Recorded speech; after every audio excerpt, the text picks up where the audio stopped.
ನಮಸ್ಕಾರ ಸ್ನೇಹಿತರೆ, ನಾವು ಈ ಒಂದು ವಿಡಿಯೋದಲ್ಲಿ CTET 2026ಕ್ಕೆ ಸಂಬಂಧಪಟ್ಟಂತೆ ಮನೋವಿಜ್ಞಾನದ ಕ್ಲಾಸನ್ನು ಮುಂದುವರಿಸ್ತಾ ಹೋಗೋಣ. ನೋಡಿ, ಈ ಹಿಂದೆ ನಾನು ಒಂದು 4 ಮನೋವಿಜ್ಞಾನದ ವಿಡಿಯೋಗಳನ್ನು ಮಾಡಿದ್ದೀನಿ. ಜೊತೆಗೆ ಮನೋವಿಜ್ಞಾನದ ಆ 4 ಒಂದು ವಿಡಿಯೋಗಳ ಮೇಲೆ ಯಾವ ರೀತಿ ಪ್ರಶ್ನೆಗಳು ಬರ್ಬೋದು ಅನ್ನೋಂಥದ್ರ ಬಗ್ಗೆನೂ ಕೂಡ ಒಂದೆರಡು ವಿಡಿಯೋಗಳನ್ನು ಮಾಡಿರ್ತಕ್ಕಂಥದ್ದು. ಈಗ ನಾವು ಕ್ಲಾಸ್ನ ಅಂದರೆ ಥಿಯರಿ ಕ್ಲಾಸ್ನ ಮುಂದುವರಿಸ್ತಾ ಹೋಗೋಣ. ಏನಪ್ಪ ಅಂತಂದರೆ, ಈ ಒಂದು ಕ್ಲಾಸ್ನಲ್ಲಿ ಇಂಡಿವಿಜುವಲ್ ಡಿಫರೆನ್ಸಸ್ ಮತ್ತು CCE ಬಗ್ಗೆ ಚರ್ಚೆ ಮಾಡ್ತಾ ಹೋಗೋಣ. ಸ್ನೇಹಿತರೆ, ಈ ಹಿಂದಿನ ವಿಡಿಯೋಗಳಲ್ಲಿ ಅದೆಷ್ಟು ಪ್ರಾಮುಖ್ಯತೆ ಇತ್ತು ಗೊತ್ತಿಲ್ಲ, ಬಟ್ ಈ ಒಂದು ಮನೋವಿಜ್ಞಾನದ ಒಂದು ಮೊದಲನೇ ಚಾಪ್ಟರ್ ಆದಂಥ ಚೈಲ್ಡ್ ಡೆವಲಪ್ಮೆಂಟ್ ಏನಿದೆ, ಈ ಒಂದು ಚೈಲ್ಡ್ ಡೆವಲಪ್ಮೆಂಟ್ ಮೇಲೆ ಮತ್ತು ಅತಿ ಹೆಚ್ಚು ಪ್ರಶ್ನೆಗಳು ಬರ್ತಕ್ಕಂಥದ್ದೇ ಈ ಒಂದು ಇಂಡಿವಿಜುವಲ್ ಡಿಫರೆನ್ಸಸ್ಸು ಮತ್ತು CCE ಆಧಾರಿತವಾಗಿ ಇರತಕ್ಕಂಥದ್ದು. ಯಾಕಂದರೆ ಪ್ರೆಸೆಂಟ್ ಇದ್ರ ಮೇಲೆ ಹೆಚ್ಚಿನ ಪ್ರಶ್ನೆಗಳು ತೆಗೆದಿರೋದ್ರಿಂದ ಸ್ವಲ್ಪ ನೀವು ಇದರ ಮೇಲೆ ಹೆಚ್ಚಿನ ಒತ್ತನ್ನು ಅಥವಾ ಗಮನವನ್ನು ನೀಡಬೇಕಾಗತ್ತೆ. ಸ್ನೇಹಿತರೆ, ನಾವು ನೇರವಾಗಿ ವಿಷಯಕ್ಕೆ ಬರೋಣ. ಅದಕ್ಕೂ ಮುಂಚೆ ತಾವೇನಾದರೂ ನಮ್ಮ ಯೂಟ್ಯೂಬ್ ಚಾನಲನ್ನು ಸಬ್ಸ್ಕ್ರೈಬ್ ಮಾಡ್ಕೊಂಡಿಲ್ಲ ಅಂತಂದರೆ ದಯವಿಟ್ಟು ಸಬ್ಸ್ಕ್ರೈಬ್ ಮಾಡ್ಕೊಳ್ಳಿ. ಸ್ನೇಹಿತರೆ, ನೋಡ್ಬೋದು, ಕಲಿಕಾರ್ಥಿಗಳಲ್ಲಿನ ವೈಯಕ್ತಿಕ ವ್ಯತ್ಯಾಸಗಳು ಅಂದರೆ ಇಂಡಿವಿಜುವಲ್ ಡಿಫ್ರೆನ್ಸಸ್ ಅಂತೇಳಿ ಕರಿತೀವಿ. ನೋಡಿ, ಪ್ರತಿಯೊಂದು ಮಗು ಒಂದು ವಿಶಿಷ್ಟವಾದಂಥ ಒಂದು ಪ್ರಪಂಚ ಇದ್ದಂತೆ. ಅದಕ್ಕೋಸ್ಕರನೇ Jean Piaget ಅವರು ಹೇಳ್ತಾರೆ, ಮಗು ಅಂತಕ್ಕಂಥದ್ದು ಒಂದು ಪುಟ್ಟ ವಿಜ್ಞಾನಿ ಅಂತೆ. ಅಂದರೆ Piaget ಅವರ ಪ್ರಕಾರ ಮಗು ಅಂತಕ್ಕಂಥದ್ದು ಒಂದು ಪುಟ್ಟ ವಿಜ್ಞಾನಿ. ಹಾಗಾಗಿ ಮಕ್ಕಳು ಏನಾಗಿರುತ್ತೆ, ಪ್ರತಿಯೊಂದು ಮಗು ಕೂಡ ವಿಶಿಷ್ಟವಾಗಿರ್ತವೆ. ಹಾಗಾಗಿ ಅವು ತಮ್ಮದೇ ಆದಂಥ ಒಂದು ವಿಶಿಷ್ಟ ಪ್ರಪಂಚದಲ್ಲಿ ಬದುಕ್ತಾ ಇರ್ತವೆ. ತರಗತಿಯಲ್ಲಿರ್ತಕ್ಕಂಥ ಎಲ್ಲ ಮಕ್ಕಳನ್ನು ಒಂದೇ ತಕ್ಕಡಿಯಲ್ಲಿ ಅಳೆಯಲು ಸಾಧ್ಯವಿಲ್ಲ. ನೋಡಿ, ಒಂದು ಕ್ಲಾಸ್ ರೂಮ್ ಇದೆ, ಅಲ್ಲಿ ಒಂದು 10 ವಿದ್ಯಾರ್ಥಿಗಳು ಇರ್ತವೆ ಅಥವಾ 20 ವಿದ್ಯಾರ್ಥಿಗಳು ಇರ್ತವೆ, 30-40 ವಿದ್ಯಾರ್ಥಿಗಳು ಇರ್ಬೋದು. ಹೀಗೆ ಒಂದು ತರಗತಿಯಲ್ಲಿ ಬೇರೆ ಬೇರೆ ಸಂಖ್ಯೆಯ ವಿದ್ಯಾರ್ಥಿಗಳು ಇರ್ಬೋದು. ನೀವು ಉದಾಹರಣೆಗೆ 10 ಮಕ್ಕಳಿದ್ದಾರೆ ಅಂತ ತಿಳ್ಕೊಂಡ್ರೂ ಕೂಡ 10 ಮಕ್ಕಳು ಒಂದೇ ರೀತಿಯಾಗಿ ಇರೋದಕ್ಕೆ ಸಾಧ್ಯವಿಲ್ಲ. ಯಾಕಂತಂದರೆ ಅವರಲ್ಲಿ ಈ ಒಂದು ಡಿಫ್ರೆನ್ಸಸ್ ಅಂದರೆ ವ್ಯತ್ಯಾಸಗಳು ಕಂಡು ಬರ್ತವೆ. ಯಾವ ರೀತಿಯ ವ್ಯತ್ಯಾಸಗಳಂತೇಳಿ ಇಲ್ಲಿ ಕೆಳಗಡೆ ಇರ್ತಕ್ಕಂಥದ್ದು, ಅವುಗಳನ್ನು ಒಂದೊಂದಾಗಿ ನೋಡ್ತಾ ಹೋಗೋಣ. ನೋಡಿ, ಮೊದಲನೇದಾಗಿ ಭಾಷೆ ವೈವಿಧ್ಯತೆ. ನೋಡಿ, ಪ್ರಾದೇಶಿಕ ಭಾಷೆ ಮತ್ತು ಮನೆ ಮಾತು, ಅದರಲ್ಲಿ ಬರ್ತಕ್ಕಂಥ ಮೊದಲ ಪಾಯಿಂಟ್ ಯಾವುದಪ್ಪ ಅಂದ್ರೆ ಪ್ರಾದೇಶಿಕ ಭಾಷೆ ಮತ್ತು ಮನೆ ಮಾತು.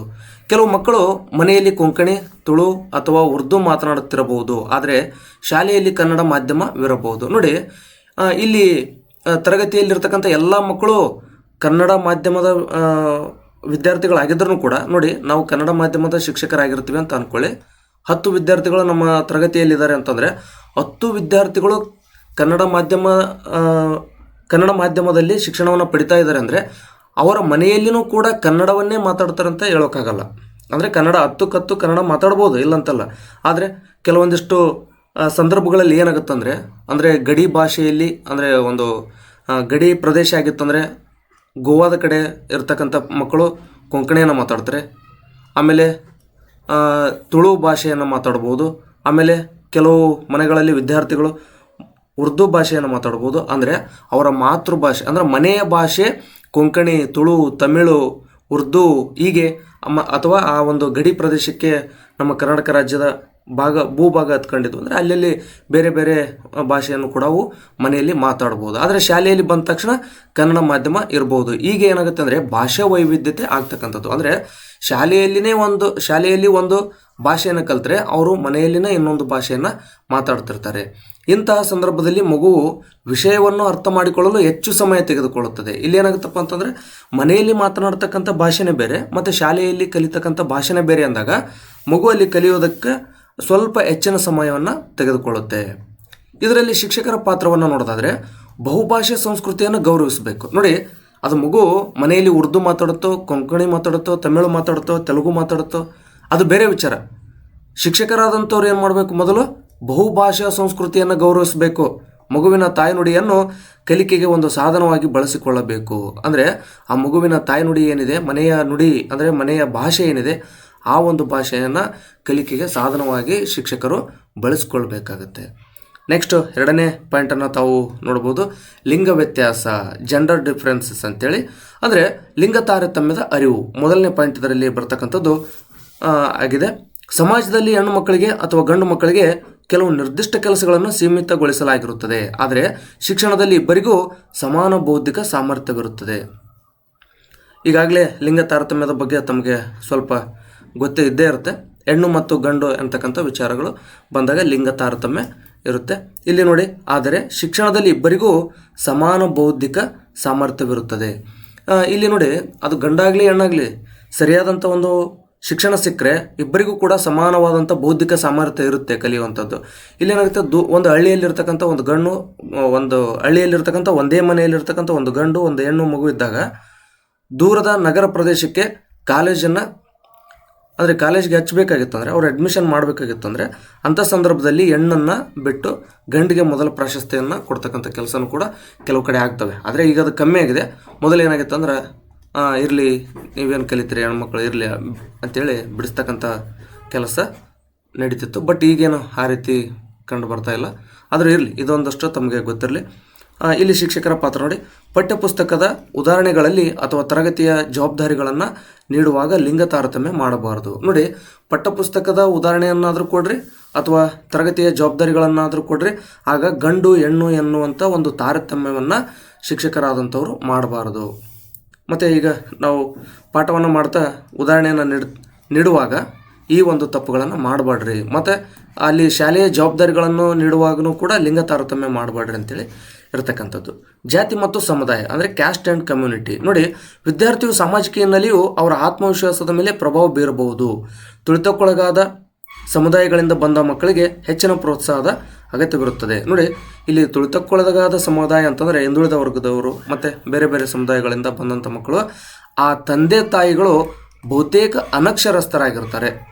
ಅದರಲ್ಲೂ ಸರ್ಕಾರಿ ಶಾಲೆಗೆ ಬರ್ತಕ್ಕಂಥ ಬಹುತೇಕ ಮಕ್ಕಳ ತಂದೆ ತಾಯಿಗಳು ಬಡವರು ಮತ್ತು ಹಿಂದುಳಿದ ವರ್ಗದವರು, ಜೊತೆಗೆ ಅನಕ್ಷರಸ್ಥ ತಂದೆ ತಾಯಿಗಳು ಇರ್ತಾರೆ. ಆ ಕಾರಣದಿಂದಾಗಿ ಇಂಥ ಮಕ್ಕಳಿಗೆ ಹೆಚ್ಚಿನ ಪ್ರಾಶಸ್ತ್ಯವನ್ನು ಕೊಡಬೇಕಾಗತ್ತೆ. ಅಂದರೆ ಉಳಿದವ್ರಿಗಿಲ್ವಾ ಅಂತಂದರೆ, ಉಳಿದವರು ಪಾಠ ಹೇಳಿದ ತಕ್ಷಣ ಅರ್ಥ ಮಾಡ್ಕೊಳ್ತಾರೆ, ಹೇಳಿದಂಥ ಕೆಲಸವನ್ನು ಮಾಡ್ಕೊಂಡು ಬರ್ತಾರೆ, ಅವರು ಓದ್ತಾರೆ. ಆದರೆ ಈ ಒಂದು ಸಾಮಾಜಿಕವಾಗಿ ಹಿಂದುಳಿದಂಥ ಏನು ಒಂದು ಜನಾಂಗ ಇರುತ್ತಲ್ಲ, ಆ ಎಲ್ಲ ಒಂದು ಮಕ್ಕಳನ್ನು ಗುರುತಿಸ್ಕೊಂಡು, ಅಥವಾ ಹಿಂದುಳಿದವರೇ ಆಗಬೇಕಂತೇನಿಲ್ಲ, ಮುಂದುವರೆದಂಥ ಜನಾಂಗದವ್ರು ಇದ್ರೂ ಕೂಡ ಅವ್ರ ತಂದೆ ತಾಯಿ ಅನಕ್ಷರಸ್ಥರಾಗಿದ್ರಂದರೆ ಆಗ ಮಗು ಕೂಡ ಕಲಿಕೆಯಲ್ಲಿ ಸ್ವಲ್ಪ ಹಿಂದುಳಿದಿರುತ್ತೆ. ಅಂಥವು ಕೂಡ ಇಲ್ಲಿ ಒಂದು ಶಿಕ್ಷಕರಾದಂಥವ್ರು ಮಕ್ಕಳಿಗೆ ಹೆಚ್ಚಿನ ಪ್ರೋತ್ಸಾಹವನ್ನು ನೀಡೋದ್ರ ಜೊತೆಗೆ ಅವರ ಕಲಿಕೆಗೆ ಸಹಾಯವನ್ನು ಮಾಡಬೇಕಾಗುತ್ತೆ. ನೋಡಿ, ಸಂವಿಧಾನದ ಆಶಯ. ತರಗತಿಯು ಪ್ರಜಾಪ್ರಭುತ್ವದ ಮೌಲ್ಯಗಳನ್ನು ಹೊಂದಿರಬೇಕು. ಅಂದರೆ ತರಗತಿ ಅಂತಕ್ಕಂಥದ್ದು ಪ್ರಜಾಪ್ರಭುತ್ವದ ಮೌಲ್ಯವನ್ನು ಹೊಂದಿರಬೇಕು. ಇಲ್ಲಿ ಯಾರೂ ಮೇಲಲ್ಲ ಯಾರೂ ಕೀಳಲ್ಲ ಎಂಬ ಭಾವನೆಯನ್ನು ಮೂಡಿಸಬೇಕಾಗತ್ತೆ. ನೋಡಿ, ಇಲ್ಲಿ ಏನಾಗುತ್ತೆ ಅಂದರೆ, ಈ ಶಿಕ್ಷಕರಾದಂಥವರು ಒಂದು ತರಗತಿಯ ಕೋಣೆಯಲ್ಲಿ ಹಲವಾರು ಜಾತಿ ಹಲವಾರು ಸಮುದಾಯಗಳಿಂದ ಬಂದಂಥ ಮಕ್ಕಳಿರ್ತಾರೆ. ಆ ಎಲ್ಲ ಮಕ್ಕಳನ್ನು ಕೂಡ ಒಗ್ಗಟ್ಟಾಗಿ ಕೂಡಿಸಿ ಅವರನ್ನು ಅಲ್ಲಿ ಯಾರೂ ಮೇಲಲ್ಲ ಯಾರೂ ಕೀಳಲ್ಲ ಎನ್ನುವಂಥ ಸಂವಿಧಾನದ ಆಶಯವನ್ನು ಶಿಕ್ಷಕರಾದವರು ಮಕ್ಕಳಲ್ಲಿ ಬೆಳೆಸಬೇಕಾಗತ್ತೆ. ಆಮೇಲೆ ಧರ್ಮ ಮತ್ತು ಸಂಸ್ಕೃತಿ ಅಂದರೆ ರಿಲಿಜನ್ ಆ್ಯಂಡ್ ಕಲ್ಚರ್. ನೋಡಿ, ಹಬ್ಬಗಳು, ಆಹಾರ ಪದ್ಧತಿ ಮತ್ತು ಮೌಲ್ಯಗಳು ಧರ್ಮದಿಂದ ಧರ್ಮಕ್ಕೆ ಬದಲಾಗುತ್ತವೆ. ನೋಡಿ, ನಮ್ಮ ಭಾರತ ಅಂತಕ್ಕಂಥದ್ದು ಬಹುಸಂಸ್ಕೃತಿಯನ್ನು ಹೊಂದಿರತಕ್ಕಂಥ ದೇಶ. ಈ ದೇಶದಲ್ಲಿ ಏನಾಗಿದೆ ಅಂತಂದರೆ, ಬೇರೆ ಬೇರೆ ಜಾತಿ ಬೇರೆ ಬೇರೆ ಧರ್ಮ ಪಂಗಡಗಳಿಗೆ ಅನುಕೂಲಕರವಾದಂಥ ಹಬ್ಬಗಳನ್ನು ಅವರು ಮಾಡ್ಕೊಂಡು ಹೋಗ್ತಾರೆ. ಅವ್ರದ್ದೇ ಆದಂಥ ಆಹಾರ ಪದ್ಧತಿ ಇದೆ. ಕೆಲವರು ಮಾಂಸಾಹಾರ, ಕೆಲವರು ಸಸ್ಯಾಹಾರ, ಇನ್ನು ಕೆಲವರು ಮಿಶ್ರ ಆಹಾರವನ್ನು ಸೇವಿಸ್ತಾರೆ. ಮತ್ತು ಅವ್ರದ್ದೇ ಆದಂಥ ಮೌಲ್ಯಗಳು ಅವು ಏನಾಗ್ತವೆ ಅಂತಂದರೆ ಧರ್ಮದಿಂದ ಧರ್ಮಕ್ಕೆ ಬದಲಾಗ್ತಾ ಹೋಗ್ತವೆ.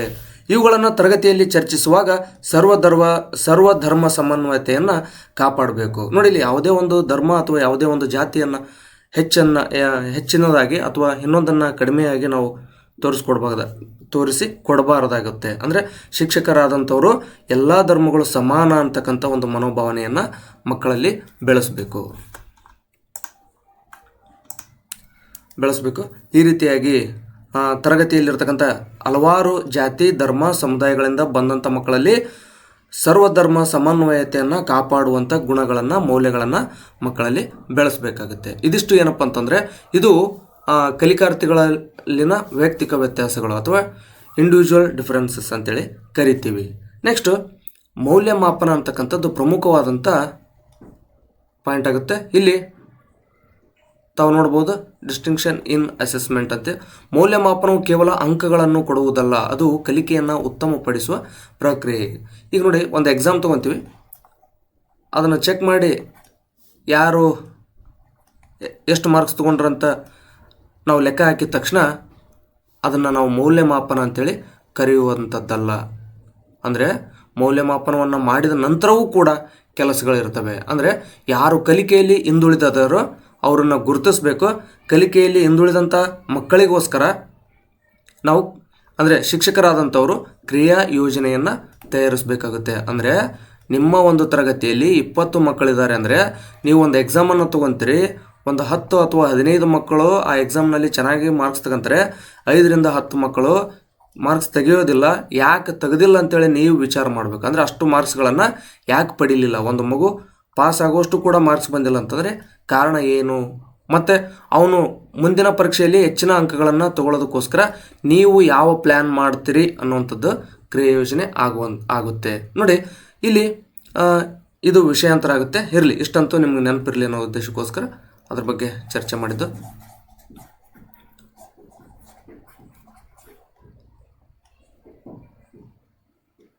ನೆಕ್ಸ್ಟ್ ನೋಡ್ಬೋದು, ಕಲಿಕೆಗಾಗಿ ಮೌಲ್ಯಮಾಪನ ಅಸೆಸ್ಮೆಂಟ್ ಫಾರ್ ಲರ್ನಿಂಗ್ ಫಾರ್ಮೇಟಿವ್. ಅಂದರೆ ಇಲ್ಲಿ 2 ರೀತಿ ಬರ್ತವೆ, ನೋಡ್ತಾ ಹೋಗೋಣ. ನೋಡಿ, ಇದು ಪಾಠ ಮಾಡುವ ಸಂದರ್ಭದಲ್ಲೇ ನಡೆಯುತ್ತದೆ. ಅಂದರೆ ಕಲಿಕೆಗಾಗಿ ಮೌಲ್ಯಮಾಪನ ಏನಿದೆ ಇದು ಪಾಠವನ್ನು ಮಾಡುವಂಥ ಸಂದರ್ಭದಲ್ಲೇ ನಡೆಯುವಂಥ ಒಂದು ಪ್ರಕ್ರಿಯೆ. ಉದ್ದೇಶ ಏನು ಅಂತಂದರೆ ಮಗುವಿಗೆ ಎಲ್ಲಿ ತೊಂದರೆಯಾಗುತ್ತಿದೆ ಎಂದು ತಿಳಿದು ತಕ್ಷಣ ತಿದ್ದಿಕೊಳ್ಳುವುದು. ಅಂದರೆ ಪಾಠ ಮಾಡ್ತಿರ್ತಾರೆ ಶಿಕ್ಷಕರಾದಂಥವರು, ಆಗ ಆ ಮಗುವಿಗೆ ಏನಾದರೂ ಕಲಿಕೆಯಲ್ಲಿ ತೊಂದರೆ ಆಯಿತು ಅಂತಂದರೆ ಅದು ಎಲ್ಲಿ ತೊಂದರೆ ಆಗಿದೆ ಅಥವಾ ಆ ಮಗುವಿಗೆ ಯಾವ ಕಾರಣಕ್ಕೋಸ್ಕರ ಆ ಒಂದು ಟಾಪಿಕ್ ಅರ್ಥ ಆಗಿಲ್ಲ ಅನ್ನೋದನ್ನು ತಕ್ಷಣವೇ ಅಲ್ಲಿ ತಿಳಿದುಕೊಂಡು ಶಿಕ್ಷಕರಾದಂಥವರು ಅದನ್ನು ತಿದ್ದಿಕೊಳ್ಳುವುದು. ಇದು ಕಲಿಕೆಗಾಗಿ ಮೌಲ್ಯಮಾಪನ. ಮತ್ತು ನೆನ್ಪಿಡಿ ಫೀಡ್ಬ್ಯಾಕ್. ಮತ್ತು ಇಲ್ಲಿ ಅಂಕಗಳಿಗಿಂತ ಮಾಹಿತಿ ಮುಖ್ಯ, ನೀನು ಇದನ್ನು ಈ ರೀತಿ ಮಾಡಿದರೆ ಇನ್ನೂ ಚೆನ್ನಾಗಿರುತ್ತದೆ ಎಂದು ಮಾರ್ಗದರ್ಶನ ನೀಡುವುದು. ಅಂದರೆ ಮಕ್ಕಳಿಗೆ ನೀವು ಫೀಡ್ಬ್ಯಾಕನ್ನು ಕೊಡಬೇಕಾಗತ್ತೆ. ಅಂದರೆ ಆ ಮಗು ನೀವು ಒಂದು ಕೆಲಸ ಮಾಡಿರ್ತೀರಿ, ಕೆಲಸ ಹೇಳಿರ್ತೀರಿ ಮಗುವಿಗೆ, ಆಗ ಆ ಮಗು ಕೆಲಸವನ್ನು ಮಾಡ್ಕೊಂಡು ಬಂದಿರುತ್ತೆ, ಅದು ಸರಿಯಾಗಿರಲಿಲ್ಲ ಅಂತಂದರೆ ಅಥವಾ ಅರ್ಧ ಸರಿಯಾಗಿತ್ತು ಅಂತಂದರೆ ಅಥವಾ ಸರಿಯಾಗಿದ್ದು ಕೂಡ ಅದು ಇನ್ನಷ್ಟು ಚೆನ್ನಾಗಿ ಆಗಬೇಕು ಅಂತ ನಿಮಗನಿಸಿದರೆ ಆಗ ಮಗುವಿಗೆ ಮಾಹಿತಿಯನ್ನು ನೀಡಬೇಕು. ಅಂದರೆ ಫೀಡ್ಬ್ಯಾಕನ್ನು ನೀಡಬೇಕು. ಯಾವುದೇ ಕಾರಣಕ್ಕೂ ಮಗುವಿಗೆ ನೆಗೆಟಿವ್ ಆಗಿ ಫೀಡ್ಬ್ಯಾಕನ್ನು ನೀಡಬಾರ್ದು. ನೀನು ಇದನ್ನು ಏನು ಮಾಡಿಯಲ್ಲ, ಇದು ಚೆನ್ನಾಗೈತಿ, ಆದರೆ ಈ ರೀತಿ ಮಾಡಿದರೆ ಇನ್ನೂ ಚೆನ್ನಾಗಿ ಆಗ್ತಿತ್ತು ಅಂತೇಳಿ ನೀವು ಅದನ್ನು ಪಾಸಿಟಿವ್ ಆಗಿ ಫೀಡ್ಬ್ಯಾಕನ್ನು ಮಗುವಿಗೆ ಕೊಡಬೇಕು. ಯಾಕಂದರೆ ಅದು ಶ್ರಮ ಪಟ್ಟಿರ್ತೈತಿ. ನೀವೇನಾದರೂ ಚೆನ್ನಾಗಿಲ್ಲ ಅಂತ ಹೇಳ್ಬಿಟ್ರೆ ಅಂತಂದರೆ ಅದು ಬೇಜಾರು ಮಾಡಿಕೊಂಡು ನೆಕ್ಸ್ಟ್ ಆ ಕೆಲಸವನ್ನು ಮಾಡೋಕ್ಕೇ ಹೋಗಲ್ಲ. ಆ ಕಾರಣದಿಂದಾಗಿ ಯಾವುದೇ ಮಗು ತಪ್ಪು ಮಾಡಿದಾಗೂ ಕೂಡ ಕಲಿಕೆಯಲ್ಲಿ ಅದಕ್ಕೆ ಪಾಸಿಟಿವ್ ಫೀಡ್ಬ್ಯಾಕನ್ನು ನೀಡಬೇಕಾಗುತ್ತೆ. ನೆಕ್ಸ್ಟ್ ನೋಡಿ, ಪರಿಹಾರ ಬೋಧನೆ. ನಾನು ಈಗ ತಾನೇ ಹೇಳಿದೆ ಕ್ರಿಯಾ ಯೋಜನೆ ಮಾಡಬೇಕಂತೇಳಿ, ಅದಕ್ಕೆ ಸಂಬಂಧಪಟ್ಟಂಥದ್ದೇ ಇದು. ನೋಡಿ, ಕ್ರಿಯಾ ಯೋಜನೆ ಅಂತಕ್ಕಂಥದ್ದು ಈ ಮೌಲ್ಯಮಾಪನದ ಫಲಿತಾಂಶದ ಆಧಾರದ ಮೇಲೆ ಶಿಕ್ಷಕರು ಮರುಬೋಧನೆ ಮಾಡಬಹುದು. ನೋಡಿ, ಈಗ ಒಂದು 20 ಮಕ್ಕಳಲ್ಲಿ ಒಂದು 15 ಜನ ಚೆನ್ನಾಗಿ ಸ್ಕೋರ್ ಮಾಡಿದರೆ, ಉಳಿದಂಥ 5 ಜನ ಸ್ಕೋರ್ ಮಾಡಿಲ್ಲ ಅಂತಂದರೆ ಯಾವ ಟಾಪಿಕ್ ಅವರಿಗೆ ಅರ್ಥ ಆಗಿಲ್ಲ ಅದನ್ನು ಮತ್ತೊಂದು ಸಾರಿ ನೀವು ಮರುಬೋಧನೆ ಮಾಡ್ಬೋದು. ಅಥವಾ ಅವ್ರಿಗೆ ಗೊತ್ತೇ ಆಗಿಲ್ಲ ಅಂತಂದರೆ ನೀವೇ ನಿಮ್ಮದೇ ಆದಂಥ ಒಂದು ಕ್ರಿಯಾ ಯೋಜನೆಯನ್ನು ಮಾಡ್ಕೊಳ್ಬೋದಾಗಿರುತ್ತೆ. ನೋಡಿ, ಕಲಿಕೆಯ ಮೌಲ್ಯಮಾಪನ ಅಸೆಸ್ಮೆಂಟ್ ಫಾರ್ ಲರ್ನಿಂಗ್, ಅದು ಸಮೇಟಿವ್ ಅಂತೇಳಿ ಬರುತ್ತೆ. ಅಂದರೆ ಮುಂದೆ ಬರ್ತವೆ ಇಲ್ಲಿ.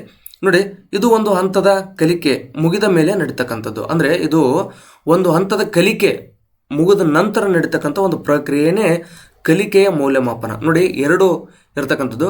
ಕಲಿಕೆಗಾಗಿ ಮೌಲ್ಯಮಾಪನ ಅಂದರೆ ಈ ಕ್ಷಣ ಒಂದು ಕ್ಲಾಸ್ ನಡೆದಿರುತ್ತೆ, ಕ್ಲಾಸ್ನಲ್ಲಿ ಮಗು ಹಿಂದೆ ಉಳಿತು ಅಂತಂದರೆ ಅಥವಾ ಆ ಒಂದು ಟಾಪಿಕ್ ಆ ಮಗುವಿಗೆ ಅರ್ಥ ಆಗಿಲ್ಲ ಅಂತಂದರೆ ಆ ಕ್ಷಣನೇ ನಾವು ಅರ್ಥ ಮಾಡಿಕೊಂಡು ಮಗುವಿಗೆ ಕಲಿಸ್ಕೊಡೋಂಥದ್ದನ್ನು ನಾವು ಕಲಿಕೆಗಾಗಿ ಮೌಲ್ಯಮಾಪನ ಅಂತ ಕರಿತೀವಿ. ಕಲಿಕೆ ಒಂದು ಟಾಪಿಕ್ ಇದೆ, ಆ ಟಾಪಿಕ್ ಎಲ್ಲ ಮುಗಿದೋಗಿದೆ, ಆ ಟಾಪಿಕ್ ಮುಗಿದೋದ ಮೇಲೆ ಅವ್ರಿಗೆ ಎಕ್ಸಾಮನ್ನು ತಗೊಳ್ಳುವಂಥದ್ದನ್ನು ಕಲಿಕೆಯ ಮೌಲ್ಯಮಾಪನ ಅಂತ ಕರಿತೀವಿ. ಇದರ ಉದ್ದೇಶ ಏನು? ಮಗು ಎಷ್ಟು ಕಲಿತಿದೆ ಎಂದು ಪ್ರಮಾಣೀಕರಿಸುವುದು, ಸರ್ಟಿಫಿಕೇಷನ್ ಮಾಡುವಂಥದ್ದು. ಸಾಧನೆ ಏನಪ್ಪ ಅಂದರೆ ಇದು ಮಗುವಿನ ಒಟ್ಟು ಸಾಧನೆಯನ್ನು ಸಮಾಜಕ್ಕೆ ಅಥವಾ ಪೋಷಕರಿಗೆ ತಿಳಿಸುತ್ತದೆ. ಅದೇನೇ ಇರಲಿ, ನೋಡಿ ಇಲ್ಲಿ ವ್ಯತ್ಯಾಸ ನಿಮಗೆ ಸ್ಪಷ್ಟವಾಗಿರಲಿ. ಕಲಿಕೆಗಾಗಿ ಮೌಲ್ಯಮಾಪನ ಅಂದ್ರೆ ತರಗತಿಯಲ್ಲಿ ಆ ಕ್ಷಣವೇ ತಿದ್ದುಕೊಳ್ಳುವಂಥದ್ದು. ಕಲಿಕೆಯ ಮೌಲ್ಯಮಾಪನ ಅಂದರೆ ಒಂದು ಲೆಸನ್ನು ಅಥವಾ ಒಂದು ಅರ್ಧ ಸೆಮಿಸ್ಟ್ರು ಅಥವಾ ಒಂದು ಸೆಮಿಸ್ಟ್ರು ಮುಗಿದೋಗಿದೆ ಆಮೇಲೆ ತಗೊಳ್ಳುವಂಥ ಒಂದು ಎಕ್ಸಾಮ್ ಆಗಿರುತ್ತೆ. 3ನೇ ಪಾಯಿಂಟನ್ನು ನೋಡಿ, ಶಾಲಾ ಆಧಾರಿತ ಮೌಲ್ಯಮಾಪನ ಅಂದರೆ SBA ಅಂತ ಕರಿತೀವಿ, ಸ್ಕೂಲ್ ಬೇಸ್ಡ್ ಅಸೆಸ್ಮೆಂಟ್. ಹಿಂದೆ ಪರೀಕ್ಷೆ ಎಂದರೆ ಹೊರಗಿನಿಂದ ಬರುವ ಪ್ರಶ್ನೆ ಪತ್ರಿಕೆ ಅನ್ನುವ ಭಯವಿತ್ತು, ಆದರೆ SBA ಇದನ್ನು ಬದಲಾಯಿಸಿದೆ. ಅಂದರೆ ನೋಡಿ, ಸ್ವಾಯತ್ತತೆ. ಮಗುವನ್ನು ಪ್ರತಿದಿನ ನೋಡುವ ಶಿಕ್ಷಕರಿಗೆ ಮಗುವಿನ ಸಾಮರ್ಥ್ಯ ಚೆನ್ನಾಗಿ ತಿಳಿದಿರುತ್ತದೆ, ಆದ್ದರಿಂದ ಶಿಕ್ಷಕರೇ ಮೌಲ್ಯಮಾಪನ ಮಾಡುವುದು ಹೆಚ್ಚು ವೈಜ್ಞಾನಿಕ. ನೋಡಿ, ಸ್ವಾಯತ್ತತೆ ಅಂದರೆ ಮಗುವನ್ನು ಪ್ರತಿದಿನವೂ ನೋಡಿರ್ತಾರೆ. ಅಂದರೆ ಇಡೀ ವರ್ಷಾನುಗಟ್ಲೆ ಶಿಕ್ಷಕರು ಒಂದು ತರಗತಿಯಲ್ಲಿರ್ತಕ್ಕಂಥ ಎಲ್ಲ ಮಕ್ಕಳನ್ನು ನೋಡ್ಕೊಂಡಿರ್ತಾರೆ. ಪ್ರತಿ ಮಗುವಿನ ಸಾಮರ್ಥ್ಯ ಒಬ್ಬ ಶಿಕ್ಷಕನಿಗೆ ಚೆನ್ನಾಗಿ ತಿಳಿದಿರುತ್ತದೆ. ಆದ್ದರಿಂದ ಆ ಮಕ್ಕಳ ಮೌಲ್ಯಮಾಪನವನ್ನು ಶಿಕ್ಷಕರೇ ಮಾಡುವುದು ಹೆಚ್ಚು ವೈಜ್ಞಾನಿಕ. ಯಾಕಂತಂದರೆ ನೋಡಿ, ಈಗ ಒಂದು 20 ಮಕ್ಕಳಿದ್ದಾರೆ ಅಂತಂದರೆ ಆ 20 ಮಕ್ಕಳಲ್ಲಿ ಯಾವ ಮಗು ಚೆನ್ನಾಗಿ ಓದುತ್ತೆ, ಯಾವ ಮಗು ಮಧ್ಯಮದಲ್ಲಿದೆ, ಇನ್ನು ಒಂದು ಮಗು ತೀರಾ ಕಡಿಮೆ ಇದೆ ಅಂತೇಳಿ ಅನಿಸುತ್ತಲ್ಲ, ಅದನ್ನು ಬೇರೆ ಯಾರೋ ಮಾಡೋದಕ್ಕಿಂತ ಆ ತರಗತಿಯ ಶಿಕ್ಷಕರು ಅಥವಾ ಆ ಶಾಲೆಯ ಶಿಕ್ಷಕರೇ ನಿರ್ಧರಿಸುವುದು ಉತ್ತಮ. ಅಂದರೆ ಈ ರೀತಿ ಮೌಲ್ಯಮಾಪನ ಮಾಡುವಂಥದ್ದೇ ಹೆಚ್ಚು ವೈಜ್ಞಾನಿಕ. ಯಾಕೆಂದರೆ ವರ್ಷಾನುಗಟ್ಟಲೆ ಆ ಮಕ್ಕಳನ್ನು ಆ ಶಿಕ್ಷಕರು ನೋಡಿರ್ತಾರೆ. ಒತ್ತಡ ಮುಕ್ತ. ನೋಡಿ, ಇದು ಮಗುವಿನಲ್ಲಿ ಪರೀಕ್ಷಾ ಭಯವನ್ನು ಕಡಿಮೆ ಮಾಡುತ್ತದೆ. ನೋಡಿ, ಸ್ಕೂಲ್ ಬೇಸ್ಡ್ ಅಸೆಸ್ಮೆಂಟ್ ಅಂತಕ್ಕಂಥದ್ದು ಇದು ಪರೀಕ್ಷೆಯ ಬಗ್ಗೆ ಮಗುವಿಗೆ ಇರ್ತಕ್ಕಂಥ ಭಯವನ್ನು ಕಡಿಮೆ ಮಾಡ್ತಕ್ಕಂಥದ್ದು. ಆನಂತರ ವೈಯಕ್ತಿಕ ಗಮನ. ಪ್ರತಿಯೊಂದು ಮಗುವಿನ ಪ್ರಗತಿಯನ್ನು ವೈಯಕ್ತಿಕವಾಗಿ ದಾಖಲಿಸಲು ಸಾಧ್ಯವಾಗುತ್ತದೆ. ನೋಡಿ, ಈ ಶಾಲಾ ಆಧಾರಿತ ಮೌಲ್ಯಮಾಪನ ಅಂತಕ್ಕಂಥದ್ದು ಎಷ್ಟು ಪ್ರಮುಖ ಇದೆ ಅಂತಂದರೆ, ಮಗುವನ್ನು ಹೆಚ್ಚು ವೈಜ್ಞಾನಿಕವಾಗಿ ಮೌಲ್ಯಮಾಪನ ಮಾಡಬಹುದಾಗಿದೆ ಅಂದರೆ ಶಿಕ್ಷಕರು, ಮತ್ತು ಪ್ರತಿ ಮಗುವನ್ನು ವೈಯಕ್ತಿಕವಾಗಿ ಅಂದರೆ ಪ್ರತಿ ಮಗುವಿನ ಬಗ್ಗೆ ವೈಯಕ್ತಿಕ ಗಮನವನ್ನು ಹರಿಸ್ತಕ್ಕಂಥದ್ದು ಕೂಡ ಶಿಕ್ಷಕರಿಗೆ ಸಾಧ್ಯ ಆಗುತ್ತೆ. ಆ ಕಾರಣದಿಂದಾಗಿ ಈ ಒಂದು SBA ಅಂದರೆ ಈ ಸ್ಕೂಲ್ ಬೇಸ್ಡ್ ಅಸೆಸ್ಮೆಂಟ್ ಅನ್ನೋಂಥದ್ದು ಅತ್ಯಂತ ಪ್ರಮುಖ ಆಗುವಂಥದ್ದು. ನೆಕ್ಸ್ಟ್ ನೋಡಿ, ನಿರಂತರ ಮತ್ತು ಸಮಗ್ರ ಮೌಲ್ಯಮಾಪನ. ಸದ್ಯಕ್ಕೆ ಶಾಲೆಗಳಲ್ಲಿ ನೀವು ಕೇಳಿರ್ಬೋದು CCA ಬಗ್ಗೆ. ಇದು CCA ಬಗ್ಗೆ TETಯಲ್ಲಿ ಬಂದಿತ್ತು. CCAವನ್ನು ವಿಸ್ತರಿಸಿ ಬರೆಯಿರಿ ಅಂತೇಳಿ, ಅಂದರೆ ಕಂಟಿನ್ಯೂಯಸ್ ಆ್ಯಂಡ್ ಕಾನ್ಫರೆನ್ಸಿವ್ ಇವ್ಯಾಲ್ಯೂಯೇಷನ್ ಅಂತೇಳಿ, ಅಂದರೆ ನಿರಂತರ ಮತ್ತು ಸಮಗ್ರ ಮೌಲ್ಯಮಾಪನ. ಇದು ಅದೇ 2025ರ TET ಒಳಗನ ಈ ಒಂದು ಪರೀಕ್ಷೆಯನ್ನು ಈ ಒಂದು ಪ್ರಶ್ನೆಯನ್ನು ಕೇಳಿದ್ರು. CCE ಎನ್ನುವುದು ಮಗುವಿನ ಸರ್ವತೋಮುಖ ಬೆಳವಣಿಗೆಯನ್ನು ಅಳೆಯುವಂಥ ಸಾಧನ. ನೋಡಿ, CCA ಅಂತಕ್ಕಂಥದ್ದು ಮಗುವಿನ ಸರ್ವತೋಮುಖ ಬೆಳವಣಿಗೆಯನ್ನು ಅಳೆಯುವಂಥ ಒಂದು ಸಾಧನ. ನೋಡಿ, ಇದು ನಿರಂತರ ಮತ್ತು ಸಮಗ್ರ ಅಂತೇಳಿ ಎರಡು ಬರ್ತವೆ. ಅಂದರೆ ಇಲ್ಲಿ ಮೇಲ್ಗಡೆ ಇದೆ, ಅದನ್ನು ಇಲ್ಲಿ ಬರೀತೆ ನಾನು. ಮೊದಲನೇದ್ದು ನಿರಂತರ. ಅಂದರೆ ಇದು ವರ್ಷದ ಆರಂಭದಿಂದ ಕೊನೆಯವರೆಗೆ ನಿರಂತರವಾಗಿ ನಡೆಯುತ್ತದೆ. ಇದರಲ್ಲಿ 2 ಭಾಗಗಳಿವೆ. ನೋಡಿ, ಶಾಲಾ ಆರಂಭ ಆದ ನಂತರ ಅಂದರೆ ಜೂನ್ನಲ್ಲಿ ಏನು ಶಾಲೆ ಆರಂಭ ಆಗ್ತೈತೆ ಅಥವಾ ಮೇ ಎಂಡ್ಗೆ ಏನು ಶಾಲೆ ಆರಂಭ ಆಗುತ್ತೆ, ಶಾಲೆ ಆರಂಭದಿಂದ ಕೊನೆಯವರೆಗೂ ಕೂಡ ನಿರಂತರವಾಗಿ ಈ ಒಂದು ಮೌಲ್ಯಮಾಪನ ನಡೆಯುವಂಥದ್ದು ಅಂದರೆ ನಿರಂತರ ಮೌಲ್ಯಮಾಪನ ಅಂತೇಳಿ ಕರಿತೀವಿ. ನಿರಂತರ ಮೌಲ್ಯಮಾಪನದಲ್ಲಿ 2 ವಿಧಗಳು ಬರ್ತವೆ. ಅಂದರೆ ಒಂದನೇದು ರೂಪಣಾತ್ಮಕ ಮೌಲ್ಯಮಾಪನ, ಅದನ್ನು FA ಅಂತ ಹೇಳಿ ಕರಿತೀವಿ. ಇನ್ನೊಂದು ಸಂಕಲನಾತ್ಮಕ ಮೌಲ್ಯಮಾಪನ, ಅದನ್ನು SA ಅಂತೇಳಿ ಕರಿತೀವಿ. ಅಂದರೆ FA ಅಂತಕ್ಕಂಥದ್ದು ವರ್ಷಕ್ಕೆ 4 ಬಾರಿ ಮಾಡ್ತಾರೆ. ಅಂದರೆ ಈಗ 1ನೇ ಸೆಮಿಸ್ಟರ್ನಲ್ಲಿ FA1 FA2, 2ನೇ ಸೆಮಿಸ್ಟರ್ನಲ್ಲಿ FA3 FA4 ಪರೀಕ್ಷೆಗಳನ್ನು ಮಾಡ್ತಾರೆ. ಸಂಕಲನಾತ್ಮಕ ಮೌಲ್ಯಮಾಪನದಲ್ಲಿ ಅಂದರೆ ಅರ್ಧ ವಾರ್ಷಿಕ ಅಂತ ಏನು ಕರಿತೀವಿ, ಆ ಅರ್ಧ ವಾರ್ಷಿಕ SA1 ಮತ್ತು ಮಾರ್ಚ್ಗೆ ಏನು ಎಕ್ಸಾಮ್ ನಡೀತಾವಲ್ಲ ಅದು SA2. ಇದೆಲ್ಲವನ್ನು ಕೂಡಿಸಿನೇ ಒಂದು ಮಗುವಿನ ಅಂತಿಮ ಅಂಕಗಳನ್ನು ನಿರ್ಧಾರ ಮಾಡಲಾಗುತ್ತೆ. ಇದನ್ನು ನಾವು ನಿರಂತರ ಮೌಲ್ಯಮಾಪನ ಅಂತೇಳಿ ಕರಿತೀವಿ, ನಿರಂತರವಾದಂಥ ಆಗಿರ್ತೈತಿ. ಆಮೇಲೆ ಇನ್ನೊಂದು ಸಮಗ್ರ ಇರತಕ್ಕಂಥದ್ದು. ನೋಡಿ, ನಿರಂತರ ಈ ಒಂದು ಸ್ಪಷ್ಟನೆ ಇರಲಿ, ನಿರಂತರ ಮೌಲ್ಯಮಾಪನದಲ್ಲಿ 2 ವಿಧಗಳು. ಒಂದು ರೂಪಣಾತ್ಮಕ ಮೌಲ್ಯಮಾಪನ ಅಂದರೆ FA, ಇನ್ನೊಂದು ಸಂಕಲನಾತ್ಮಕ ಮೌಲ್ಯಮಾಪನ ಅಂದರೆ SA. ಒಟ್ಟಾರೆ SA ವರ್ಷಕ್ಕೆ 2 ಬಾರಿ ನಡೆದರೆ FA ವರ್ಷಕ್ಕೆ 4 ಬಾರಿ ನಡೀತಕ್ಕಂಥದ್ದು. 4 ಬಾರಿ ಯಾವಾಗಾದ್ರೂ ನಡೆಸ್ಬೋದಾ ಅಂತಂದರೆ ಖಂಡಿತವಾಗಲೂ ಇಲ್ಲ. FAನನ್ನು ಈ ಒಂದು 1ನೇ ಸೆಮಿಸ್ಟರ್ ಏನಿರುತ್ತಲ್ಲ ಆ 1ನೇ ಸೆಮಿಸ್ಟರ್ನ ಒಳಗಡೆ 2 ಬಾರಿ ನಡೆಸ್ತಾರೆ. 1ನೇ ಸೆಮಿಸ್ಟರ್ನ ರಜೆ ಮುಗಿದು ಆ ನಂತರ ಏನು ಸ್ಕೂಲ್ ಸ್ಟಾರ್ಟ್ ಆಗುತ್ತೆ ಅಂದರೆ ದಸರಾ ರಜೆ ಮುಗಿದು ಸ್ಕೂಲ್ ಸ್ಟಾರ್ಟ್ ಆಗುತ್ತಲ್ಲ ಅವಾಗಿಂದ ಈ ಒಂದು ಏಪ್ರಿಲ್ 10ರವರೆಗೆ ಏನು ಶಾಲಾವಧಿ ಇರ್ತೈತಿ, ಈ ಒಂದು ಅವಧಿಯಲ್ಲಿ FA3 ಮತ್ತು FA3 ಮತ್ತು FA4 ನಡೆಯುವಂಥದ್ದು. ಅಂದರೆ 1ನೇ ಸೆಮಿಸ್ಟರ್ನಲ್ಲಿ FA1 FA2, 2ನೇ ಸೆಮಿಸ್ಟರ್ನಲ್ಲಿ FA3 FA4 ಎಕ್ಸಾಮ್ಗಳು ನಡೆಯುವಂಥದ್ದು. ಇದಿಷ್ಟು ನಿಮಗೆ ನೆನಪಿರಲಿ. ಇನ್ನೊಂದು ಕಾಂಪ್ರಿಹೆನ್ಸಿವ್ ಅಂದರೆ ಸಮಗ್ರ ಮೌಲ್ಯಮಾಪನ ಅಂತೇಳಿ, ಇದು ಮಗುವಿನ ಬುದ್ಧಿಶಕ್ತಿಯ ಜೊತೆಗೆ ವ್ಯಕ್ತಿತ್ವವನ್ನು ಅಳೆಯುವಂಥದ್ದು. ಅಂದರೆ ಯಾವ ರೀತಿ ಅಂದರೆ ಪಠ್ಯವಲಯ. ನೋಡಿ, ಪಠ್ಯವಲಯ ಅಂತಂದರೆ ಆ ಒಂದು ಪಠ್ಯದ ವಿಷಯದಲ್ಲಿರ್ತಕ್ಕಂಥ ಜ್ಞಾನವನ್ನು ಪಡ್ಕೊಳ್ಳುತ್ತೆ, ಗ್ರಹಿಸುತ್ತೆ, ಅದನ್ನು ಜೀವನಕ್ಕೆ ಅನ್ವಯ ಮಾಡಿಕೊಳ್ಳುವಂಥದ್ದು. ಸಹ ಪಠ್ಯವಲಯ ಅಂದರೆ ಜೀವನ ಕೌಶಲ್ಯಗಳು. ಯಾವುವು ಜೀವನ ಕೌಶಲ್ಯಗಳಂದರೆ ನಿರ್ಧಾರ ತೆಗೆದುಕೊಳ್ಳುವುದು, ಸಹಾನುಭೂತಿ, ಏನೋ ಒಂದು ಕೆಲಸ ಮಾಡಬೇಕಾಗಿದೆ ಅಲ್ಲಿ ನಿರ್ಧಾರ ತೆಗೆದುಕೊಳ್ಳುವಂಥದ್ದು, ಇನ್ನೊಬ್ಬರ ಬಗ್ಗೆ ಸಹಾನುಭೂತಿ ಉಳ್ಳುವಂಥದ್ದು, ಕ್ರಿಯೇಟಿವಿಟಿ ಇರತಕ್ಕಂಥದ್ದು, ಅಂದರೆ ಸೃಜನಶೀಲತೆ, ಚಿಂತನೆ, ಇವೆಲ್ಲವೂ ಜೀವನ ಕೌಶಲ್ಯಗಳಲ್ಲಿ ಬರ್ತವೆ.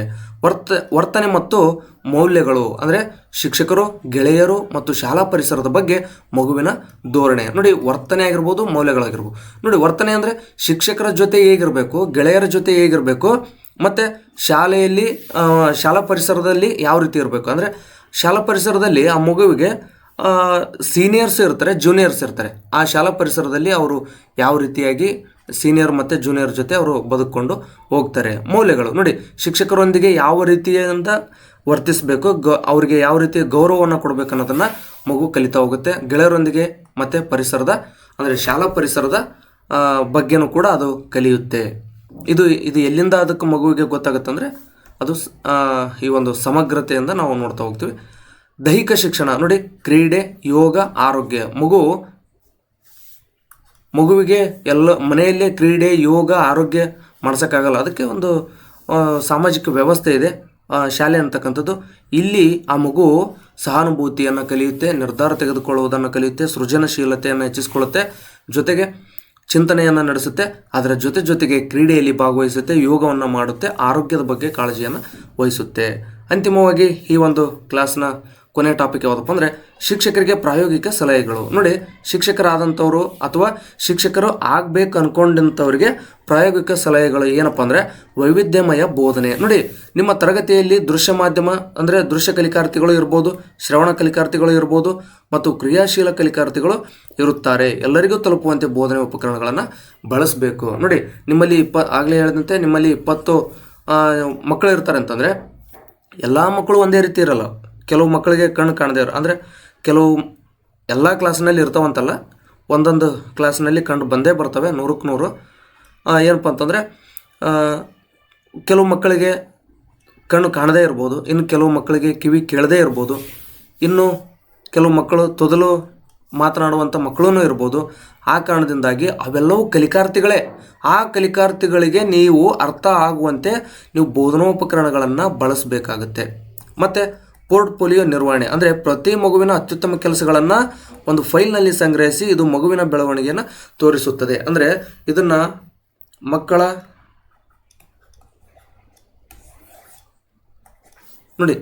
ಬೆಳವಣಿಗೆಯನ್ನು ಒಂದೇ ಕಡೆ ಕ್ರೋಢೀಕರಿಸೋದಕ್ಕೋಸ್ಕರ ಚೈಲ್ಡ್ ಪ್ರೊಫೈಲ್ ಅಂತೇಳಿ ಶಾಲೆಯೊಳಗೆ ಮಾಡ್ತಾರೆ. ಅಂದರೆ ಪ್ರತಿ ಮಗುವಿನ ಒಂದು ಪ್ರೊಫೈಲ್ನ ಇಲ್ಲಿ ಮಾಡಬೇಕಾಯ್ತು. ಅಂದರೆ ಒಂದು ಫೈಲ್ ಮಾಡ್ತಾರೆ. ಅಂದರೆ ಇದನ್ನು ಮಕ್ಕಳ ಕೃತಿ ಸಂಪುಟ ಅಂತ ಕರೀತಾರೆ. ಶಾಲೆಯಲ್ಲಿ ಪ್ರತಿ ಶಾಲೆಯಲ್ಲಿ ಇರ್ತವೆ. ಅಂದರೆ ಮಕ್ಕಳ ಕೃತಿ ಸಂಪುಟ. ಮಕ್ಕಳ ಕೃತಿ ಸಂಪುಟದಲ್ಲಿ ಏನಿರುತ್ತೆ ಅಂತಂದರೆ ಆ ಮಗುವಿನ ಜೂನ್ಯಾಗ ಬರೆದಂಥ 1ನೇ ಟೆಸ್ಟಿಂದ ಹಿಡಿದು ಕೊನೆಯ ಎಕ್ಸಾಮ್ವರೆಗೆ ಅಂದರೆ SA 2ದವರೆಗೆ ಎಲ್ಲವೂ ಕೂಡ ಅದರಲ್ಲಿ ಇರ್ತವೆ. ಅಂದರೆ ಮಗು ಶಾಲೆಗೆ ಬಂದ ಮೊದಲ ದಿನದಿಂದ ಅದರ ಅಂತಿಮವಾಗಿ ಏನು ಮಾರ್ಚ್ನಲ್ಲಿ ಎಕ್ಸಾಮ್ಗಳು ನಡೀತಾವಲ್ಲ ಅಲ್ಲಿಯವರೆಗೂ ಎಲ್ಲವೂ ಕೂಡ ಆನ್ಸರ್ ಶೀಟ್ಗಳು ಈ ಒಂದು ಮಕ್ಕಳ ಕೃತಿ ಸಂಪುಟದಲ್ಲಿ ಇರ್ತವೆ. ಅದಷ್ಟೇ ಅಲ್ಲದೆ ಮಗು ಮತ್ತೆ ಬೇರೆ ಏನಾದರೂ ಕೆಲಸಗಳನ್ನು ಮಾಡಿದಾಗ, ಟೆಸ್ಟ್ಗಳನ್ನು ಬರೆದಾಗ ಅಥವಾ ಮತ್ತೇನನ್ನೋ ಅದು ಸಾಧಿಸಿದಾಗ ಅದಕ್ಕೆ ಕೊಟ್ಟಂಥ ಎಲ್ಲ ಒಂದು ನಾವು ಮೌಲ್ಯಮಾಪನವನ್ನು ಏನು ಮಾಡಿರ್ತೀವಿ ಅದನ್ನು ಮಕ್ಕಳ ಕೃತಿ ಸಂಪುಟದಲ್ಲಿ ಹಾಕಿರ್ತೀವಿ. ಇದೇನು ತೋರಿಸುತ್ತೆ? ಇದು ಮಗುವಿನ ಬೆಳವಣಿಗೆಯನ್ನು ತೋರಿಸುತ್ತದೆ. ಮಕ್ಕಳ ಕೃತಿ ಸಂಪುಟ ಅಂತಕ್ಕಂಥದ್ದು ಮಗುವಿನ ಬೆಳವಣಿಗೆಯನ್ನು ತೋರಿಸುತ್ತೆ. ಅನೌಪಚಾರಿಕ ವೀಕ್ಷಣೆ ನೋಡಿ, ಮಗು ಆಟದ ಮೈದಾನದಲ್ಲಿ ಹೇಗೆ ವರ್ತಿಸುತ್ತದೆ, ಗುಂಪು ಕೆಲಸದಲ್ಲಿ ಹೇಗೆ ಪಾಲ್ಗೊಳ್ಳುತ್ತದೆ ಎಂಬುದನ್ನು ಗಮನಿಸಿ ಡೈರಿಯಲ್ಲಿ ದಾಖಲಿಸಿ. ಇದೇನಪ್ಪ ಅಂದರೆ ಶಿಕ್ಷಕರಿಗೆ ಒಂದಷ್ಟು ಸಲಹೆಗಳಿವು. ಅಂದರೆ ಶಿಕ್ಷಕರು ಆಗಬೇಕು ಅಂದ್ಕೊಂಡಂಥವ್ರಿಗೆ ಒಂದಷ್ಟು ಸಲಹೆಗಳಿವು. ಏನಪ್ಪ ಅಂತಂದರೆ ಅಥವಾ ಶಿಕ್ಷಕರಾದವರಿಗೂ ಕೂಡ ಮಕ್ಕಳನ್ನು ಆಟಕ್ಕೆ ಬಿಟ್ಟಿರ್ತಾರೆ. ಅಂಥ ಸಂದರ್ಭದಲ್ಲಿ ಗುಂಪು ಆಟಗಳಲ್ಲಿ ಮಕ್ಕಳು ತೊಡಗಿರ್ತಾರೆ. ಈ ಸಂದರ್ಭದಲ್ಲಿ ಎಲ್ಲ ಮಕ್ಕಳು ಯಾವ ರೀತಿ ಪಾಲ್ಗೊಳ್ತಾ ಇದ್ದಾವೆ ಅನ್ನೋದನ್ನು ನೋಡಬೇಕು. ಮತ್ತು ಪ್ರತಿಯೊಂದು ಮಗು ಆಟದ ಮೈದಾನದಲ್ಲಿ ಹೇಗೆ ವರ್ತಿಸಕತ್ತೈತೆ ಅನ್ನೋದನ್ನು ಕೂಡ ಇಲ್ಲಿ ನೋಡಬೇಕಾಗತ್ತೆ. ಅಂತಿಮವಾಗಿ ಪೋಷಕರೊಂದಿಗೆ ಚರ್ಚೆ. ಅಂದರೆ ಮೌಲ್ಯಮಾಪನದ ಫಲಿತಾಂಶವನ್ನು ಕೇವಲ ಅಂಕಗಳ ಮೂಲಕ ತಿಳಿಸದೆ ಮಗುವಿನ ವಿಶೇಷ ಆಸಕ್ತಿಗಳ ಬಗ್ಗೆ ಪೋಷಕರಿಗೆ ವಿವರಿಸಿ. ಅಂದರೆ ಈಗ ಮಗು ಪೋಷಕರೊಂದಿಗೆ ಸಂವಹನ ಮಾಡುವುದು ಅಂತಂದ್ರೆ ಅಥವಾ ಪೋಷಕರೊಂದಿಗೆ ಚರ್ಚೆ ಮಾಡೋದಂದ್ರೆ ಒಂದು 20 ಮಾರ್ಕ್ಸಿಂದ ಒಂದು ಟೆಸ್ಟ್ ತೊಗೊಂಡಿರ್ತೀರಿ. ಅದು 4, 3, 5 ಮಾರ್ಕ್ಸ್ ತೊಗೊಳತ್ತಾ ಅವ್ರ ತಂದೆ ತಾಯಿಗೆ ಹೇಳಿ ಬಡಿಸೋಂಥದ್ದು ಅಲ್ಲ. ಆ ಮಗುವಿಗೆ ಬೇರೆ ವಿಚಾರಗಳು ಕೂಡ ಇರ್ತವೆ. ನೋಡಿ, ಆ ಮಗು 20 ಮಾರ್ಕ್ಸಿಂದ ಎಕ್ಸಾಮ್ ಇಟ್ಟಿರ್ತೀರಿ, 2 ಮಾರ್ಕ್ಸ್ ತೊಗೊಳುತ್ತೆ. ಬಟ್ ಕ್ರೀಡೆಯಲ್ಲಿ ಅವ ತಾಲೂಕು ಮಟ್ಟಕ್ಕೆ ಜಿಲ್ಲಾ ಮಟ್ಟಕ್ಕೆ ಹೋಗಿ ಬಂದಿರ್ತಾನೆ. ಹಾಗಾದರೆ ಈಗ ಅದನ್ನು ನಾವು ಈ ದೊಡ್ಡ ಮಗು ಅಂತ ಹೆಂಗೆ ಹೇಳೋಕ್ಕಾಗತ್ತಾ? ಅದರದ್ದೇ ಆದಂಥ ಸಾಮರ್ಥ್ಯ ಬೇರೆಯೇ ಇದೆ ಅಂಥದನ್ನು ತಂದೆ ತಾಯಿಗೆ ನಾವು ತಿಳಿಸ್ಕೊಡ್ಬೇಕಾಗತ್ತೆ. ಮತ್ತು ಚೆನ್ನಾಗಿ ಆಡ್ತಾನೆ, ಅವನು ಒಳ್ಳೊಳ್ಳೆ ಹಾಡುಗಳನ್ನು ಆಡ್ತಾನೆ ಮತ್ತು ಕ್ರೀಡೆಯಲ್ಲಿ ಭಾಗವಹಿಸ್ತಾನೆ. ಆದರೆ ಓದಕ್ಕೆ ಈ ಒಂದು ಎಕ್ಸಾಮನ್ನು ಇಟ್ಟರೆ ಮಾರ್ಕ್ಸ್ ಮಾತ್ರ ಕಡಿಮೆ ತೊಗೊತಿರ್ತಾನೆ. ಈ ಸಮಸ್ಯೆಯನ್ನು ತಂದೆ ತಾಯಿಗೆ ತಿಳಿಸ್ಬೇಕು. ಅದು ಸಮಸ್ಯೆ ಅನ್ನೋದಕ್ಕಿಂತ ಅವನಿಗೆ ಬೇರೆದ್ರ ಕಡೆ ಒಲವು ಜಾಸ್ತಿ ಇದೆ. ಆ ಕಾರಣದಿಂದಾಗಿ ಅಲ್ಲಿ ಅವನು ಬೆಳೆಯೋದಕ್ಕೆ ಅನುವನ್ನು ಮಾಡಿಕೊಡ್ಬೇಕಾಗತ್ತೆ. ಹಾಗಂತ ಈ 2 ಮಾರ್ಕ್ಸ್ ತೊಗೊಳ್ಬಿಡ ಅಂತ ಹೇಳ್ತಾ ಇಲ್ಲ. 2 ಮಾರ್ಕ್ಸ್ ತೊಗೊಳೋಂಥವನು 10 ಮಾರ್ಕ್ಸ್ ತೊಗೊಳೋಂಥ ಆಗಲಿ, 10 ತೊಗೊಳೋಂಥವನು 15 ತೊಗೊಳುವಂತೆ ನಾವು ಮಾಡಬೇಕಾದಂಥ ಶಿಕ್ಷಕರ ಹೊಣೆಗಾರಿಕೆ ಇರ್ತೈತಿ. ಅದರ ಜೊತೆಗೆ ಈ ರೀತಿಯಾದಂಥ ಸಹಪಠ್ಯ ಚಟುವಟಿಕೆಗಳಲ್ಲಿ ಮಕ್ಕಳು ತೊಡಗಿಕೊಂಡಿದ್ದಾಗ ಅವರಿಗೆ ಸಪೋರ್ಟ್ ಮಾಡಬೇಕಾಗಿರುತ್ತೆ. ಯಾರು ಅಂತಂದರೆ ಶಿಕ್ಷಕರು, ಜೊತೆಗೆ ಅವರ ಪೋಷಕರು, ಅಂದರೆ ತಂದೆ ತಾಯಿ ಅಥವಾ ಆ ಮಗುವಿನ ಪೋಷಣೆ ಮಾಡ್ತಕ್ಕಂಥವ್ರು. ಸೊ ಇದಿಷ್ಟು ಈ ಒಂದು ವಿಡಿಯೋದ ಮಾಹಿತಿಯಾಗಿತ್ತು. ಅಂದರೆ ನಾನು ಇದರಲ್ಲಿ ಇಂಡಿವಿಜುವಲ್ ಡಿಫ್ರೆನ್ಸಸ್ ಮತ್ತು CCA ಬಗ್ಗೆ ಚರ್ಚೆ ಮಾಡೋಣ ಅಂತ ಬಂದಿದ್ದೆ. ಈ ಒಂದು ಕ್ಲಾಸ್ ನಿಮಗೆ ಇಷ್ಟ ಆಗಿದೆ ಅಂತ ನಾನು ಭಾವಿಸ್ತೀನಿ. ಸೊ ಇಲ್ಲಿಗೆ ನಾವು ಈ ಒಂದು ತರಗತಿಯನ್ನು ಮುಗಿಸೋಣ. ಮತ್ತು ಮುಂದಿನ ತರಗತಿಯಲ್ಲಿ ವಿಶೇಷವಾದಂಥ ವಿಷಯವನ್ನು ಇಟ್ಕೊಂಡು ಚರ್ಚೆ ಮಾಡೋದಕ್ಕೆ ಬರ್ತೀನಿ. ಇದುವರೆಗೂ ತಾವೇನಾದರೂ ನಮ್ಮ ಚಾನಲನ್ನು ಸಬ್ಸ್ಕ್ರೈಬ್ ಮಾಡ್ಕೊಂಡಿಲ್ಲ ಅಂತಂದರೆ ದಯವಿಟ್ಟು ಸಬ್ಸ್ಕ್ರೈಬ್ ಮಾಡ್ಕೊಳ್ಳಿ. ಮತ್ತು ಇದರಲ್ಲಿ ಏನಾದರೂ ಮಿಸ್ಟೇಕ್ಸ್ ಆಗಿದ್ದರೆ ಅಥವಾ ನಿಮ್ಮದೇನಾದರೂ ಸಲಹೆಗಳಿದ್ದರೆ ಕಮೆಂಟ್ ಬಾಕ್ಸ್ ಅಂತ ಓಪನ್ ಇದ್ದೇ ಇರುತ್ತೆ, ಕಮೆಂಟನ್ನು ಮಾಡಿ ತಿಳಿಸಿ ಅಂತ ಹೇಳ್ತಾ ಈ ಒಂದು ವಿಡಿಯೋನ ಇಲ್ಲಿಗೆ ಮುಗಿಸ್ತಾ ಇದ್ದೀನಿ. ಧನ್ಯವಾದಗಳು.